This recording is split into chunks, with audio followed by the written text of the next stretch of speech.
Hey everybody, welcome to TV Recap. I'm Lance and this is the recap for Westworld Season 1, Episode 5, titled Contrapasso.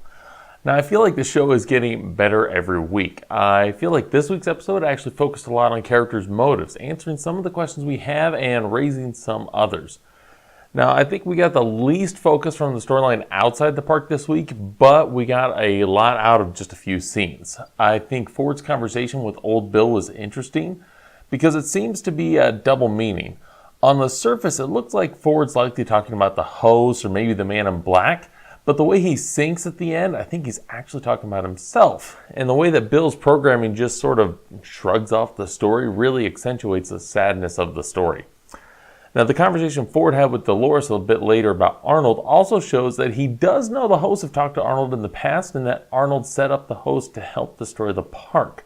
Now, the duality between the creators is something that's really interesting, and I feel like the question about why Arnold wanted to destroy the park isn't going to get truly answered until the finale.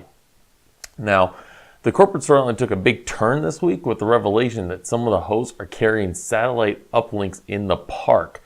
Now, we don't have any clue about who's doing this yet, but considering that Ford has no need for that type of data, Bernard actually being surprised by this, and Teresa's quickness to take over the investigation last week, my money's on Teresa being the immediate source. Now, she's likely acting on the whims of the board behind her, but her position may be the only one we know about yet that has access to the host, the park, and the equipment. Now, bridging the real world and the park, we find out that Maeve is being cycled through repair over and over and over, implying that she's getting herself killed intentionally. Now, this is actually confirmed at the end of the episode when Maeve wakes herself up in the operating room and tells the tech that she wants to have a chat.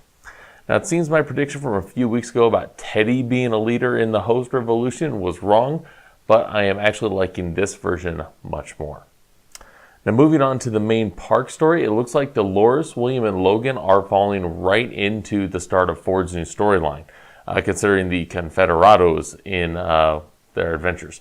Now, Dolores continues to hear Arnold's voice and see herself as a guide to advancing her place and the questions she asks.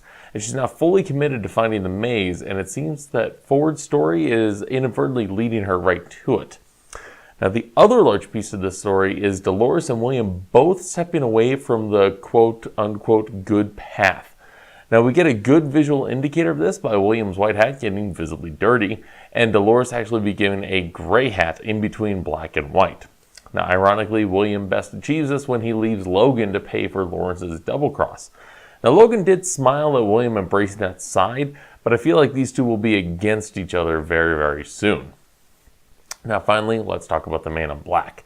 We find out that he is actively searching for Wyatt, which seems to be leading him on a collision course with William and Dolores. He sacrifices Lawrence for Teddy, showing that he feels Teddy is more vital to this story than Lawrence is. But the big money moment of the week was the conversation between the man in black with Ford. This was an amazing scene of a God versus devil conversation, but they managed to actually flip who was who several times in the one scene. Now we find out just how far back the man in black influence goes as he implies that he is responsible for saving the park 34 years ago. Now the end result of that is that Ford isn't going to stop the man in black. He even goes so far as to slightly help him. Now the only motive I can think for this is that Ford doesn't really know about the maze and his curiosity is getting the better of him. Now I've said it earlier, I'll say it again, this show gets better each week. I cannot wait for next Sunday and the new revelations it'll bring. So, what did you guys think of episode 5? Do you think Maeve is going to spread the truth about the real world to the other hosts, or is she going to keep it to herself? How involved was the man in black in Arnold's death, if at all? And how many other hosts might be working with Arnold's voice that we just haven't seen yet? Okay, that's all for me this week. Thank you guys so much for watching, and I'll see you next week for some more Westworld. Bye.